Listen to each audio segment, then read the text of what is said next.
Live, cool. Hi, it's Noel here again. I'm with a couple of sea savers. I've got Josh and Caillin. Yeah. And we're going to have a wee chat about something we thought you might be interested in. It's one we've been talking about ourselves and the differences. We're going to talk about the differences in whale species, Baleen and Toothed Whales. So over to these guys. Who's going to start? I'll start with Josh. Right. These are toothed whales' teeth. And these three are sperm whale teeth. As you can see, they're quite big. It's very big. It's bigger than your hand. Yeah. I think that they are the biggest toothed whale. Yeah. Biggest toothed whale. And these are dolphin teeth here. These ones. Are they white Nice dolphins, were dolphin they? Yeah, Atlantic white-sided dolphin. And this is a part of a porpoise jaw. So that's very small, but there is a consistency that they're all pointed teeth. With like the dolphin, many of you, if you see like Charlie Phillips's pictures down in the Moray Firth, the bottlenose there catching salmon, you can understand these need to be sharp to grab hold of what their prey is and not let it go, lose it. So, but it's a big difference in size there, Josh. Yeah. Oh yeah, massive. Can you show us the difference between the sperm whale and the porpoise? It's a porpoise tooth, and that's a sperm whale tooth. So that's massive difference, huh? Yeah. Pretty cool. And even that's just a dolphin tooth. Dolphin teeth are quite big as well. So this is massive. So although it's toothed whales, we're talking about dolphin and that as well. It's basically the toothed cetacean, I guess, really. Yeah. They're also known as, can you? Odontices. Yeah, but I think it's from Latin. It's from orthodontics, which is you may have heard of them at the dentist.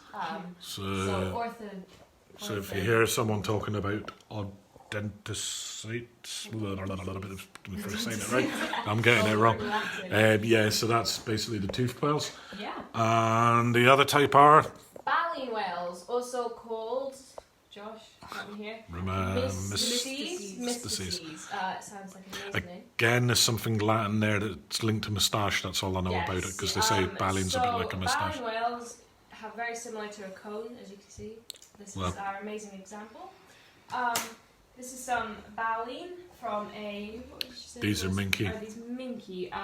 So you can see they're kind of weird. They're kind of like quite tufted hair. They are often in large plates. Obviously, this one is a bit smashed up. Well, it's small individual bits that all run together. So you can see If you we've see got it some close, you little can hopefully see how they fit bundles together. here. They all plate together very nicely. This is a nice example here. This is not being stuck together by us, but this is just natural. And you can see that it's got these multiple layers throughout it. It's got, if I lift this one, which is peeling off anyway, it's got this kind of more sticky kind of texture, and that's what really holds it together. Well, it's I think it's the same stuff as keratin in our nails, it's isn't the it? same as rhino horns, fingernails, and body hair as well. Right.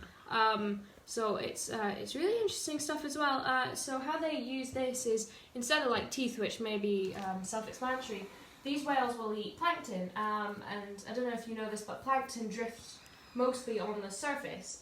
So these whales, you see them coming up to feed, and you see them do these very dramatic scenes where they come up and they scoop with their mouth. Lunge feeding. And they lunge, yeah. Yep. So unlike other whales, they have two blowholes. And this is to do with the way that they bring the food through their mouths. They use the...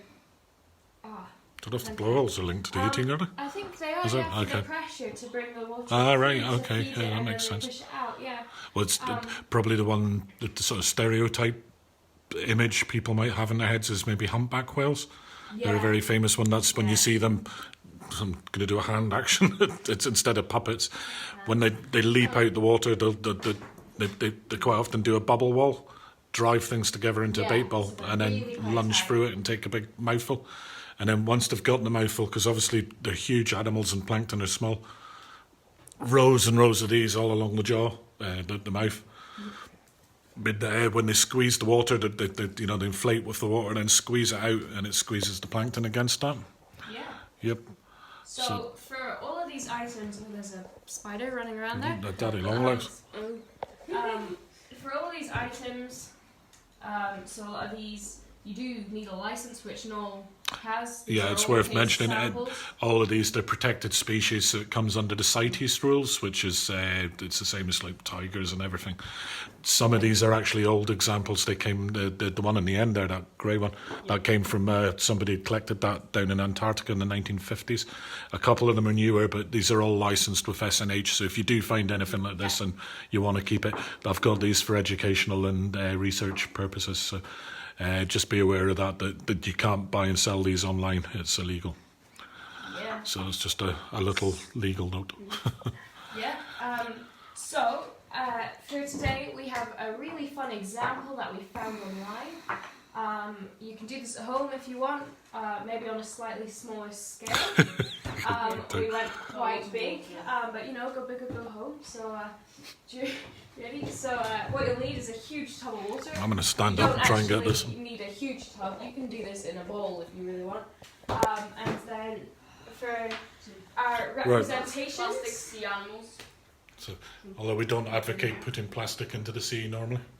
yes, no littering and all that. Yeah. So this is a selection of sea animals, basically, that might be prey for whales. This one probably isn't. This is a shark. Hammerhead. But Well, you never know. this, who knows, example. Then, to show our plankton, we have some loose leaf tea. Is it tea? Yeah, it was Alright. tea. And we'll just show, because you know how I said plankton drifts on the top. Plankton, I've forgotten it's Greek it comes from, which is the floating things. And As they then we've drift got about. some, for some slightly bigger planktons, we've got some egg leaves, and then we've also got some French or Italian seasoning or something like that. Are we doing a demo or are we making soup? We are making soup. In case you didn't, this is called fish sea soup. So we have, yes. Okay, so this is a very loose model of the sea. Yes. Plankton on the surface and the creatures all down below, So living down there. we have, for some examples, we have Josh with the teeth. For the teeth. Yeah, and we've got some lovely Baleen plates here. You can see we've got some combs. We have this lovely vegetable brush and a toothbrush. There we could, a selection of baleen there, yes. So, okay, let's show we'll start with teeth. Well, Yeah, the toothed whales can't really pick up the plankton very well, as you can see. Yep. Much easier for them So- picking up the okay, so if they went and bit into a bigger thing, they can get hold of it. Yes. But to get hold of the small things doesn't really You work. can see there's not very much on there. So to try and get this out, we will start with this one. Why not? So if it comes, That's meant to be baleen, yeah? yeah, this is our baleen. It's not going to catch anything. My hand might, but Well, it won't. yeah, it's not really scooping them, is it?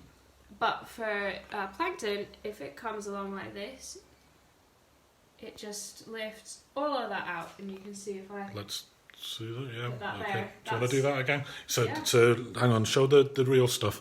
So this is the real baleen, which, as we're saying, you know, it's really tightly packed together. Sort of like a comb, you can sort of see there, that's quite a good bit. it's good similarity. So that's what, so if the comb So you comes see- scooping through the water, this is the And you lunge. see the lunge movement that I'm having to make to scoop this all up. So then if that was the inside of the whale's mouth, it just licks Swallows its that tongue up. along and gets a big mouthful. Yeah. And As as you you can- up. As you can see, there's loads from That's just from the our baleen. teeth. But if you use the teeth and try and grab it, Yeah, so then it you wouldn't can see work. there's Yeah. not very much there. Cool. So Okay. That's quite a simple demonstration, but hopefully it actually explains what's quite a large conceptual difference in cetacean. So it is which type, Caillin? Misty C something. And they are Mr. C. baleen. Baleen. Yep. Baleen. And yours are- Cetes, Whales 2000. and Odontocetes. Well done. So that's two types of whales summarised with the assistance of a medley of herbs and things. Yes, in a lovely bowl of soup. Cool. A lovely seafood soup. Sea soup. Cool. All right. Thanks for watching, whoever did, and we'll put this out online. Hopefully it made a bit of sense. Have a good weekend. Yeah. Bye. Bye-bye. Bye.